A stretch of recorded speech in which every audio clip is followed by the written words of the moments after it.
Всем привет, ребята! Это мой канал. Як не сильно. Bugün yoktu. Gittim mi?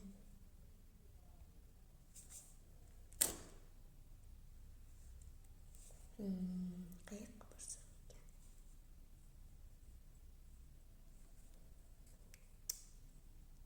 Tutacağım. Belki bizden kalır. Ben bu bir tane biraz kırıldı. Bakabilirim.